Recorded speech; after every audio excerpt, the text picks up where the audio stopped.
कुलपति प्रोफेसर संगीता शुक्ला की अध्यक्षता में हुए इस कार्यक्रम में बीजेपी के प्रदेश महामंत्री संगठन धर्मपाल मुख्य अतिथि रहे। ऊर्जा राज्य मंत्री डॉक्टर सोमेंद्र तोमर और सांसद अरुण गोविल ने उनका स्वागत किया। बीजेपी प्रदेश महामंत्री धर्मपाल सिंह ने कहा कि बार बार चुनाव होने से पुलिस, सुरक्षा बल और शिक्षकों की ड्यूटी लगती है, जिससे व्यवस्था और शिक्षा पर असर पड़ता है। एक देश एक चुनाव से खर्च भी कम होगा और वोटिंग प्रतिशत बढ़ेगा।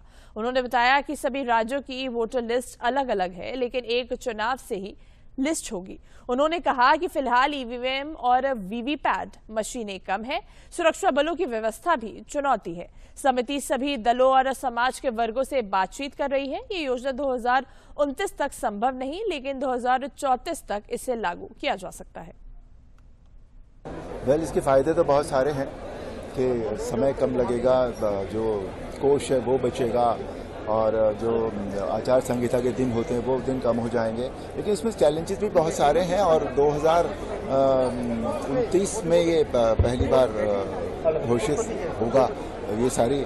लेकिन कॉन्स्टिट्यूशनल भी क्राइसिस है, थोड़ा सा पॉलिटिकल क्राइसिस है और सोचने वाली बात है। कुछ शायद अमेंडमेंट्स करने पड़ेंगे इस काम के लिए।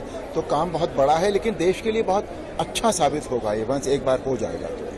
देखिए, हमारे संगठन मंत्री आदरणीय धर्मपाल जी भाई साहब आज मुख्य वक्ता के रूप में यहाँ चौधरी चरण सिंह विश्वविद्यालय में एक राष्ट्र एक चुनाव की हमारी सेमिनार थी और मैं धन्यवाद देना चाहूँगा अपने मेरठ के सभी प्रबुद्ध लोगों का। वो चाहे हमारे बार एसोसिएशन हो, हमारे चिकित्सा क्षेत्र के लोग हो, शिक्षा के क्षेत्र के लोग हो, वो सभी यहाँ पर आए। देखिए, एक राष्ट्र एक चुनाव इस देश की आवश्यकता है।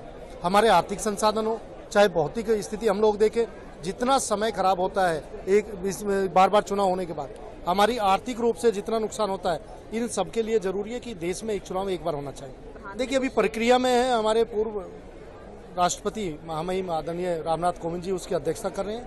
समय समय पर उसके सुझाव भी मांगे जा रहे हैं और मुझे लग रहा है सरकार की प्रायोरिटी पर है। सरकार चाहती है जल्दी हम लोग लागू करें।